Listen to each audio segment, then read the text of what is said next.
Hello students, welcome back to my channel SWT Study Zone।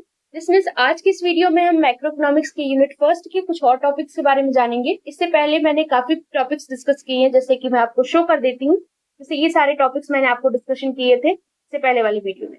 अगर आपको वो सारे टॉपिक्स देखने हो तो आप मेरी पिछली वीडियो को देख सकते हैं। तो आइए हम अपनी इस वीडियो स्टार्ट करते हैं। इस वीडियो में काफी सारे आप इससे रिलेटेड टॉपिक्स लाई हूँ लिसनर्स, जो बहुत इंपॉर्टेंट होने वाले हैं आपके एग्जाम पॉइंट ऑफ व्यू से, जैसे कि इकोनॉमिक स्टैटिस्टिक्स हो गया, डायनेमिक्स हो गया, सर्कुलर फ्लो ऑफ इनकम और आपका क्लोज्ड इकोनॉमी ओपन इकोनॉमी क्या होता है, इसके बारे में डिस्कशन करेंगे हम आज की इस वीडियो। तो आइए स्टार्ट करते हैं लिसनर्स। तो सबसे पहला है difference between economic statistics and economic dynamics. Economic statistics और इकोनॉमिक डायनेमिक्स क्या होता है, तो वन बाय वन इसके बारे में डिफरेंसेस पढ़ते हैं। आइए, पहला है time element. Time element, static economics की बात करें तो कोई भी टाइम एलिमेंट नहीं होता इसमें जितने भी इकोनॉमिक वेरिएबल्स होते हैं इसमें सेम पॉइंट ऑफ इकोनॉमी की बात करते हैं। लेकिन डायनेमिक इकोनॉमिक्स में क्या होता है, time element important role play करता है यहाँ पर, जैसे कि सारे के सारे इकोनॉमिक वेरिएबल्स जो होते हैं वो डिफरेंट पॉइंट ऑफ टाइम को रेफर करते हैं। नेक्स्ट है आपका process of change. Economic statistics जो होता है listeners does not show process and path of change. ये कभी भी पाथ ऑफ चेंज और प्रोसेस को शो नहीं करता है, लेकिन जो इकोनॉमिक डायनेमिक्स होता है वो पाथ ऑफ चेंज को शो करता है। नेक्स्ट है आपका इक्विलिब्रियम। इकोनॉमिक स्टैटिस्टिक्स स्टडी करता है सिर्फ पर्टिकुलर पॉइंट ऑफ इक्विलिब्रियम को, लेकिन इकोनॉमिक डायनेमिक्स इक्विलिब्रियम और डिसइक्विलिब्रियम दोनों की बात करता है। नेक्स्ट है आपका रियलिटी। इकोनॉमिक स्टैटिस्टिक्स रियलिटी से कोसों दूर है और इकोनॉमिक डायनेमिक्स रियलिटी के बहुत ही पास होता है। आई होप आपको ये डिफरेंस क्लियर हो गया होंगे लिसनर्स। मैंने काफी कम टाइम में आपके सारे टॉपिक्स में वन बाय वन डिस्कशन करने वाली हूँ इस वीडियोस में, तो आई होप आपके सारी जितने भी टॉपिक्स हैं आपके रिवाइज हो जाए एग्जाम से पहले। सो नेक्स्ट टॉपिक है हमारा सर्कुलर फ्लो ऑफ इनकम। अब इसके बारे में बात कर ले तो इसकी सबसे पहले मीनिंग की बात कर ले कि मीनिंग क्या होती है इसकी। तो सर्कुलर फ्लो ऑफ इनकम की बात करें लिसनर्स, तो सर्कुलर फ्लो ऑफ इनकम क्या बताता है, इकोनॉमिक सिस्टम की वर्किंग के बारे में एक्सप्लेन करता है। क्या करता है एक्सप्लेन, इकोनॉमिक सिस्टम के वर्किंग के बारे में circular flow of income explain करता है। इसका क्या मतलब है कि अगर हम एक वेरिएबल से स्टार्ट करते हैं तो वापस से हम एक राउंड के बाद वहीं पर पहुंच जाते हैं। इसका क्या मतलब है, तो आइए जानते हैं एग्जाम्पल के थ्रू। सो एग्जाम्पल क्या है, what firms pay to the factors of production. क्या जो भी फर्म फैक्टर्स ऑफ प्रोडक्शन को पे करती है, फैक्टर्स ऑफ प्रोडक्शन आपके कौन कौन से होते हैं, land, labour, capital, entrepreneur, so comes back to them in the form of consumption expenditure by the household। यानी कि जो भी फर्म फैक्टर्स ऑफ प्रोडक्शन को अर्जित करने में लगाता है उसको वापस कैसे मिलता है, कंजम्पशन एक्सपेंडिचर हाउसहोल्ड के जरिए। Similarly money paid by household to the firm, जो भी मनी हाउसहोल्ड पे करती है फर्म को गुड्स एंड सर्विसेज को कंज्यूम करने के लिए, वो उसके पास कैसे आते हैं, फैक्टर्स इनकम के फॉर्म में। जैसे आप इसको समझते हैं कि इसका क्या मतलब, बिल्कुल समझ में नहीं आया कि क्या कहना चाहता है। तो इसका ये मतलब है लिसनर्स, जैसे मान लीजिए मैं कस्टमर हूँ, है ना, और मेरे पास बहुत सारी प्रॉपर्टी, वैसे एक एग्जांपल है, बहुत सारी चीजें हैं मेरे पास। तो क्या हुआ कि जो आपका सामने वाला जो आपका पर्सन है जो इस बिजनेस को करना चाहता है, एंटरप्रेन्योर है, तो उसके पास लैंड की कमी पड़ रही, तो वो मेरे पास आया और कहता है कि मुझे लैंड चाहिए, मुझे अपना बिजनेस सेटअप करना है। मैंने बोला ठीक है आप लैंड ले लीजिए। तो मैंने उसको लैंड को क्या किया, सेल कर दिया, यानी कि अपना एक चीज उसको दे दिया। तो उसने मतलब अपना अपना जो लैंड है, अपनी जमीन का टुकड़ा उसको दे दिया। तो उससे क्या होगा कि वो उसके पास जाएगा और उसने मुझे वापस उसके बैक में क्या दिया, मनी दिया, यानी पैसे दिए, तो मेरे पास आएगा। ठीक, अब क्या होता है कि जब वो उसी लैंड पर वो क्या करता है कि अपने बिजनेस सेटअप करता है, प्रोडक्शन करता है, तो जो भी गुड्स एंड सर्विसेज मुझे चाहिए, जो उसने बनाया हुआ है, जो मैं कंज्यूम करना चाहती हूँ, जो मुझे नीड है, अगर मैं उसको वापस से खरीदती हूँ तो उसे खरीदूंगी। अगर उससे खरीदती हूँ तो क्या होगा इससे कि जो मेरे पास पैसा था वो उसके पास वापस से चला जाएगा और गुड्स एंड सर्विसेज मेरे द्वारा कंज्यूम किया जाएगा। तो ये होता है, ये कहने का मतलब है यहाँ पर सर्कुलर फ्लो ऑफ इनकम का। तो यहाँ पर हाउस होल्ड और फर्म की बात होती है, यानी कि हाउस होल्ड क्या करेगा, अपने कंजम्पशन के लिए जब भी उसको नीड होगा, तो जो भी गुड्स एंड सर्विसेज को कंज्यूम करना चाहेगा, तो मनी किसको पे करेगा, वो फर्म को पे करेगा। ठीक, कंजम्पशन के लिए, क्योंकि वो गुड्स एंड सर्विसेज परचेज कर रहा है, और मनी के जो फर्म होगी उसके पास मनी आएगा और गुड्स एंड सर्विसेज चला जाएगा। अगर यही देखे कि अगर फर्म कैसे हाउस होल्ड को पैसा देता है, तो मैंने अभी बताया कि मान लीजिए कोई हाउस होल्ड उसके पास बहुत सारी प्रॉपर्टी है, तो वो क्या करता है कि जो फर्म है उसको बहुत सारे लैंड की जरूरत है, बहुत सारी चीजों की जरूरत है, तो क्या करेगा, हाउस होल्ड को पैसा देगा उसके बदले में और उसे ले लेगा लैंड और उस पर अपना प्रोडक्शन करके वो खरीदेगा या बेचेगा। ठीक, तो ये होता है सर्कुलर फ्लो, कैसे किस तरीके से घूम रही है चीजें। I hope it's clear. Next है आपका मॉडल्स। अब पढ़ते हैं मॉडल्स के बारे में, यानी कि कितने मॉडल्स हैं। तो लिसनर्स, इसमें हम 4 बेसिकली मॉडल्स के बारे में पढ़ते हैं। आइए जानते हैं कौन कौन से मॉडल हैं। तो सबसे पहला है आपका two sector model without SNT. अब एसएनटी का क्या मतलब है अभी बताती हूँ। पहला है जैसे circular flow of income in a simple economy. Circular flow of income की बात करेंगे सिंपल इकोनॉमी, जहां पर सारे के सारे इनकम हम कंज्यूम कर ले जा रहे हैं, तो उसी को कहते हैं हम two sector model without SNT, यानी without saving and investment. SNT का क्या मतलब है, बिना सेविंग और इन्वेस्टमेंट के। एक मिनट, ये टी गलती से हो गया है, आई हुआ है।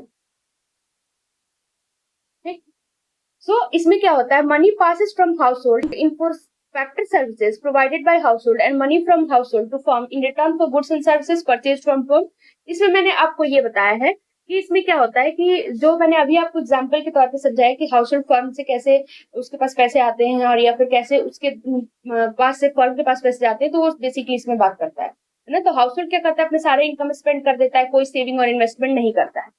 लेकिन क्लोज्ड इकोनॉमी की बात करें, सर्कुलर फ्लो ऑफ इनकम जो क्लोज्ड इकोनॉमी की, तो इसमें सेविंग और इन्वेस्टमेंट के साथ बात की गई है। जैसे इसमें क्या बताता है कि क्या कोई भी इसमें इंटरनेशनल ट्रेड नहीं होता है, यानी कि कोई भी आप out of the country business नहीं कर रहे हो। हम एज्यूम करके चलते हैं कि कोई भी गवर्नमेंट क्या है, इकोनॉमी में क्या कर रही है, स्पेंडिंग नहीं कर रही है, टैक्सेशन चार्ज नहीं कर रही। तो हाउस होल्ड के पास दो अल्टरनेटिव होते हैं उनके इनकम के लिए, या तो वो कंज्यूम कर ले या उसको बचा ले या सेव कर ले, है ना।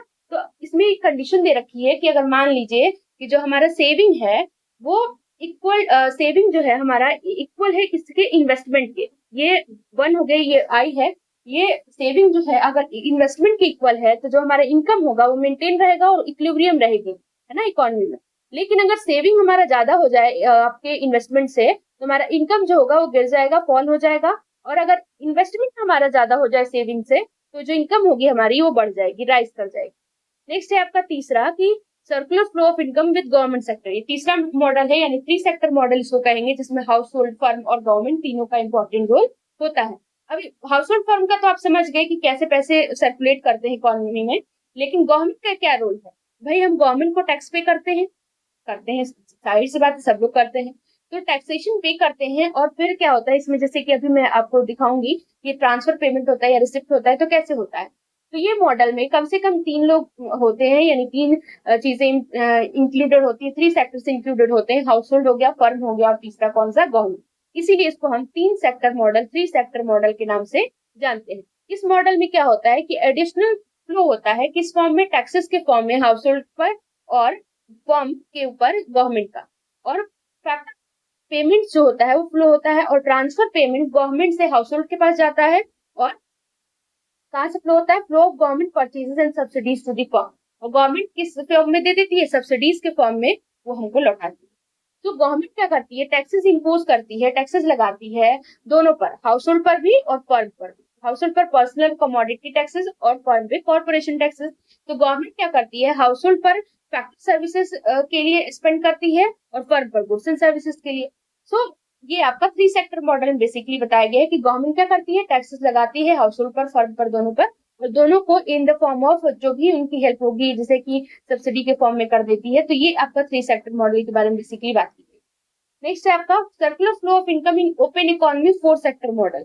अभी ये ओपन इकोनॉमी, क्लोज्ड इकोनॉमी समझ नहीं आ रहा क्या होता है, अभी बताएंगे, अभी थोड़ा सा वेट कर लीजिए। Circular flow of economy, circular flow of income in open economy, यानी कि सर्कुलर फ्लो ऑफ इनकम की बात कर ले 4 सेक्टर मॉडल में, तो ये कुछ नहीं लिसनर्स, बल्कि एक और मॉडल जुड़ जाता है जिसको हम फॉरेन सेक्टर कहते हैं, या फिर आप आउट ऑफ द कंट्री की जब बात कर लेते हैं, यहाँ पर इंटरनेशनल ट्रेड को हम इंक्लूडेड कर देते हैं, उसी को कहते हैं। यानी फॉरेन सेक्टर को जब हम इंक्लूड कर देते हैं तो 4 सेक्टर मॉडल हो जाता है। 2 सेक्टर मॉडल कौन सा, हाउस होल्ड हो गया, फर्म हो गया। 3 सेक्टर कौन सा आपका, हाउस होल्ड हो गई, फर्म हो गई, गवर्नमेंट ऐड हो गया।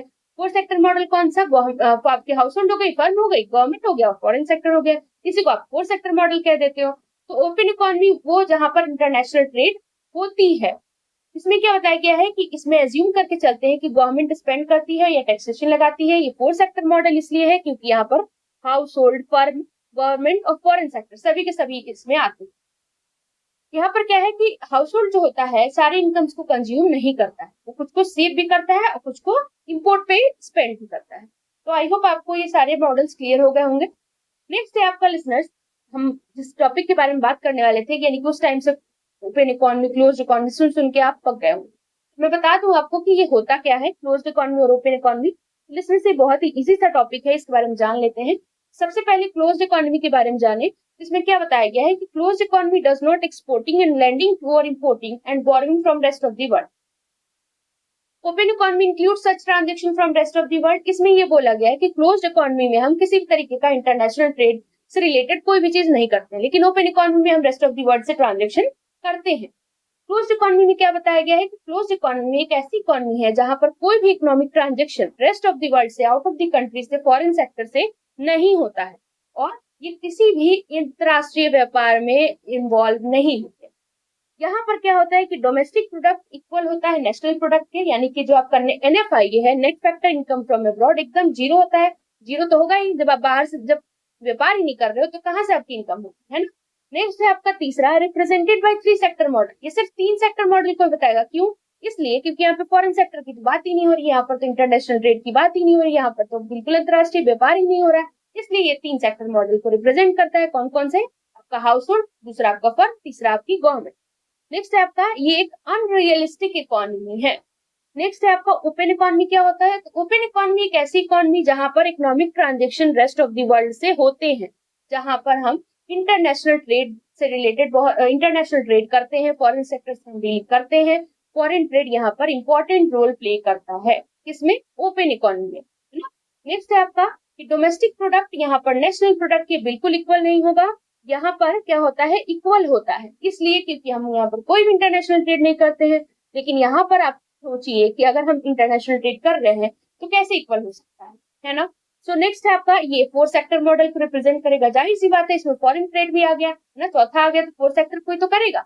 और ये एक रियलिस्टिक इकोनॉमी होती है, एक्चुअल इकोनॉमी होती है। ऐसा हो ही नहीं सकता कि कोई भी कंट्री एक्सपोर्ट या इम्पोर्ट से रिलेटेड चीजें नहीं करती हो, क्योंकि देखिए जरूरी नहीं कि कोई भी ऐसी कंट्री में सबकी बात नहीं करी।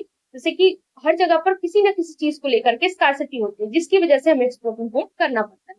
आई होप आपको ये ओपन इकोनॉमी यानी कि जो रेस्ट ऑफ द वर्ल्ड से ट्रांजेक्शन करे उसी को कहते हैं ओपन इकोनॉमी। तो आई होप आपको ये क्लोज्ड इकोनॉमी, ओपन इकोनॉमी सारी चीजें क्लियर होगी। तो लिसनर्स आज के लिए बस इतना ही। आई होप आपको सारी चीजें क्लियर हो गई होंगी। अगर वीडियो अच्छा लगे तो please like, share and subscribe करना ना भूलिएगा। नेक्स्ट वीडियो में नेशनल इनकम से रिलेटेड चीजों के बारे में डिस्कशन करूंगी। Thank you.